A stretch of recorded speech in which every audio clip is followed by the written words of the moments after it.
Hey guys, today it's reading time with Trevor and Parker. I'm Trevor. Today we're going to be reading Hatchet by Gary Paulson again. If you haven't caught up with this yet, we're on chapter 5. Our previous videos are in a list on our Facebook and YouTube channel. So if you want to go back and watch or listen to chapter 4 if you missed it, Justin read it, our special guest, so that was good. But today I will be reading chapter 5. His eyes snapped open, hammered open, and there were these things about himself that he knew instantly. He was unbelievably viciously thirsty. His mouth was dry and tasted foul and sticky. His lips were cracked and felt as if they were bleeding, and if he had not drank water soon, he felt like he would die. Lots of water, all the water he could find. He knew the thirst and felt the burn on his face. It was a mid-afternoon and the sun had come over him and cooked him while he slept, and his face was on fire, would blister, and would even peel, which did not help the thirst and actually made it worse. He stood, using the tree to pull himself up because there was still some pain and much stiffness, and looked down at the lake. It was water, but he did not know if he could drink it. Nobody had ever told him if you could or not drink lakes. There was also the thought of the pilot down in the blue with the plane, strapped in the body. Awful, he thought. But the lake was blue and wet looking, and his mouth and throat raged with the thirst, and he did not know where might be another way of water. Besides, he could probably swallow a ton of it while he was swimming out of the plane and getting to the shore. In the movies, they had always showed the hero finding a clear spring with pure sweet water to drink, but in the movies, they didn't have a plane wreck and swollen foreheads with aching bodies and the thirst that tore a hero until he couldn't think. Brian took small steps down to the bank to the lake. Along the edge there were thick grass, and the water looked a little murky, and there were small things swimming in the water, small bugs. But there was a long log extending about 20 feet out into the water of the lake. A beaver had dropped for some time before, with old limbs sticking up, almost like handles. He balanced on the log, holding himself up with the limbs, and teetered out past the weeds and murky water. When he was out there, when he was out where the water was clear and he could see no bugs swimming, he kneeled on the log to drink. A sip, he thought, still worrying about the lake water. I'll just take a sip. But when he brought a cupped hand to his mouth and felt the cold lake water trickle past his cracked lips and over the tongue, he could not stop. He had never, not even on long bike trips in the hot summer, been this thirsty. It was as if the water were more than water, as if it was water that had become all of life, and he could not stop. He stopped and put his mouth to the lake and drank, pulling it deep and swallowing great gulps of it. He nearly drank until his stomach was swollen, until he nearly fell off the log with it. Then he rose and stagger tripped his way back to the bank, where he was immediately sick and threw up most of the water. But this thirst was gone, and the water seemed to reduce the pain in the head as well, although the sunburn still cooked his face. So, he almost jumped with the words spoken aloud. It seemed so out of place, the sound. He tried it again. So, here I am. And there it is, he thought. For the first time since the crash, his mind started to work. Brain triggered, and he began thinking. Here I am. And where is this? Where am I? He pulled himself once more up to the bank to the tall tree without branches and sat again with his back against the rough bark. It was hot now, but the sun was high, and to his rear he had sat in the shade of the tree in relatively comfort. There were very many things to sort out. Here I am, and that is nowhere. With his mind open and thoughts happening, it all tried to come in with a rush. All of what had occurred, and he could not take it. The whole thing turned into a confused jumble that made no sense at all. So he fought it down and tried to take one thing at a time. He had been flying north to visit his father for a couple of months in the summer, and the pilot had a heart attack and died, and the plane had crashed somewhere in the Canadian North Woods. But he did not know how far they had flown or what direction he was in. Slow down, he thought. Slow down more. My name is Brian Robeson, and I am 13 years old, and I'm alone in the North Woods of Canada. All right, he thought. That's simple enough. I was flying to visit my father, and the plane crashed and sank in the lake. There. Keep it that way. Short thoughts. I do not know where I am, which doesn't mean much. More to the point, they do not know where I am. They meaning anybody who might be wanting to look for me, the searchers. They would look for him, look for the plane. His father and mother would be frantic. They would tear the world apart to find him. Brian had seen searches on the news, seen movies about lost planes. When a plane went down, they mounted extensive searches and almost always found the plane within a day or two.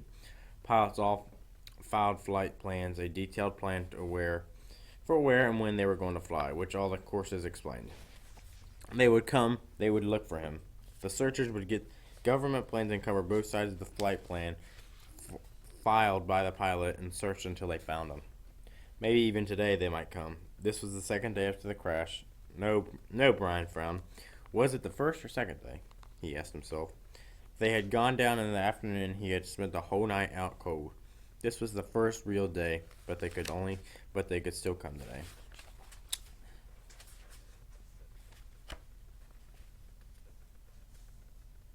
They would have started the search immediately when Brian's plane did not arrive. Yeah, they would probably not come. They would probably come today. Probably come in here in amphibious planes, small bush planes with floats that could land right here on the lake and pick him up and take him home.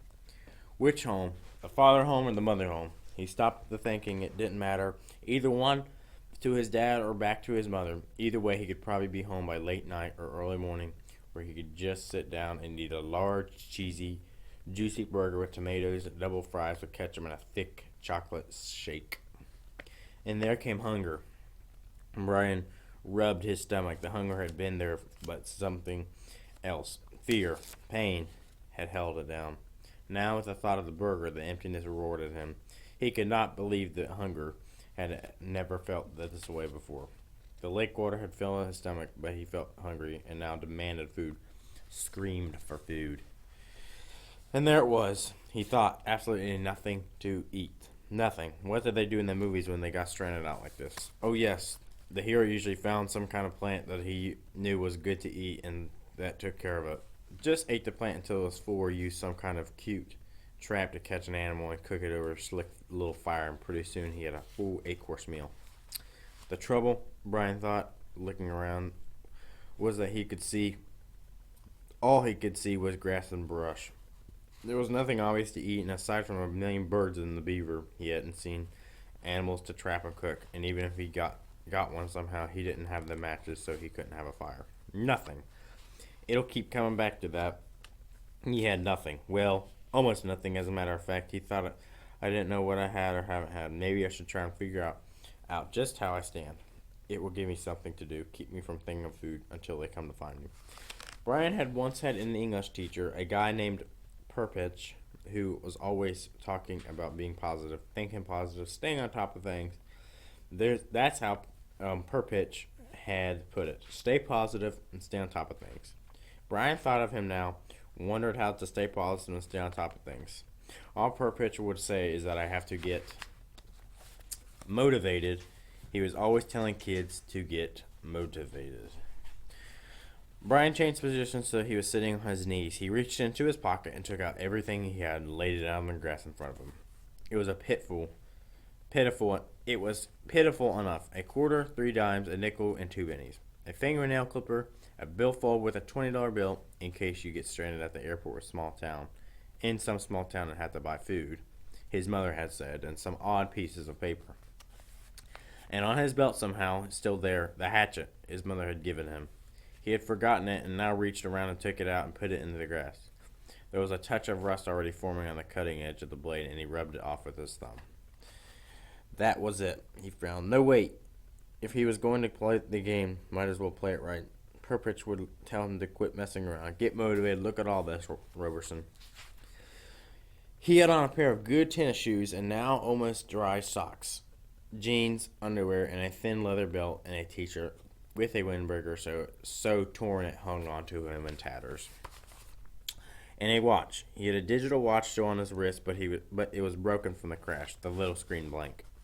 And he took it off and almost threw it away, but stopped the hand motion and laid it on the grass with the rest of the stuff. There, that was it. No, wait, one other thing. There were all these things he had, but he also had himself. Perpich used the drum that into them. You are the most valuable asset. Do not forget that. You are the best thing to have. Brian looked around again. I wish you were here, Purpich. I'm hungry, and I'd trade everything I have for just one hamburger. I'm hungry, he said aloud, in normal tones at first, then louder and louder until he was yelling, I'm hungry, I'm hungry, I'm hungry. When he stood there was a sudden silence. Not just from him, but the clicks and blurps and bird sounds of the forest as well. The noise of his voice had startled everything, and it was quiet. He looked around, listened with his mouth open, and realized that in all his life he had never heard silence before. Complete silence. There had always been sound, some kind of sound. It lasted only a few seconds, but it was so intense that it seemed to be part of him now. Nothing, there was no sound. Then the bird started again, and some kind of buzzing insect, and the chattering and a calling, and soon there was the same background of sound, which left him still hungry. Of course, he thought, putting the coins and the rest back into his pocket and the hatchet into his belt. Of course, if they came tonight, or even if they take as long as tomorrow, the hunger is no big thing. People have gone for many days without food as long as they've got water. Even if they don't come until later tomorrow, I'll be all right. Lose a little weight, maybe, but the first hamburger and mold of fries will bring her right back. A mental picture of a hamburger, the way showed in the television commercials, thundered into his thoughts. Rich colors, the meat juicy and hot. He pushed the picture away, so even if they didn't find him until tomorrow, he thought he wouldn't be all right. He had plenty of water, although he wasn't sure if it was good or clean to drink yet. He sat by the tree, and his back against it. There was a thing bothering him. He wasn't quite sure what it was, but it kept chewing at the edge of his thoughts. Something about the plane and the pilot that would change things. Ah, there it was. The moment when the pilot had his heart attack, his right foot had jerked down on the rubber pedal, and the plane slewed sideways. What did that mean? What did that keep coming into thinking that way, nudging and pushing? It means a voice in his thoughts said that they might not be coming for you tonight or even tomorrow. When the pilot pushed the rudder pedal, the plane had jerked on the side and assumed a new course. Brian could not remember how much it had pulled around, but it wouldn't have had to be much because after that, with the pilot dead, Brian had flown for an hour after hour on the new course. Well, away from the flight plan, and the pilot had filed many hours at maybe 160 an hour. Even if it was only a little off course, with that speed and time, Brian might be sitting several hundred miles off the side of the recorded flight plan. And they would probably search most heavily at first along the flight plan course. They might go out to the side a little, but he could easily be there 300-400 miles on the side. He could not think of how far he might have flown wrong because he didn't know the original course and didn't know how much they had pulled sideways. Quite a bit, that's how much he remembered it. Quite a jerk to the side. It pulled his head over sharply when the plane had swung around. They might not find him for 2 or 3 days. He felt his heartbeat increase as the fear started. The thought was there, but he fought it down for a time, pushed it away, and exploded it. They might not find him for a long time, and the next thought was there as well, that they might never find him, but that was a panic, and he fought it down and tried to stay positive. They searched hard when the plane went down. They used many men in planes, and they would go to the side. But they would know he was far off from the flight path. He had talked to the man on the radio. They would somehow know, right? It would be all right. They would find him, maybe not tomorrow, but soon. Soon. They would find him soon. Gradually, like sloshing oil in his thoughts, settled back, and the panic was gone. Say they didn't come for him for 2 days. No, say they didn't come for him for 3 days. Even pushed that to 4. He could live. He would have to live with that. He didn't want to think about them taking longer, but say 4 days, he had to do something. He couldn't just sit at the bottom of his trees and stare down at the lake for 4 days. And nights. He was in deep woods and didn't have any matches, couldn't make a fire. There were large things in the woods. There were wolves, he thought, and bears. Other things in the dark. He would be in the open there, just sitting at the bottom of a tree. He looked around suddenly, felt the hair on the back of his neck go up. Things might be looking at him right now, waiting for dark so they knew they could move in to attack him. He fingered the hatchet at his belt. It was only the weapon he had, but it was something.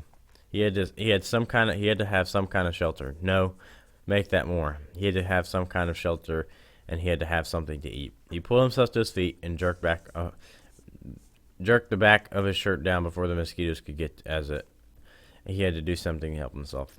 I have to get motivated, he thought, remembering per pitch. Right now, I'm all I've got, and I have to do something. So that was chapter 5. Good chapter. I think Parker will be reading our next chapter, but like I said before, if you missed any of the other chapters, make sure to go back and watch our playlist of the Hatchet 1 through 4, and then I read 5. So see you guys later. I hope you have a great day, and tune in next time for chapter 6.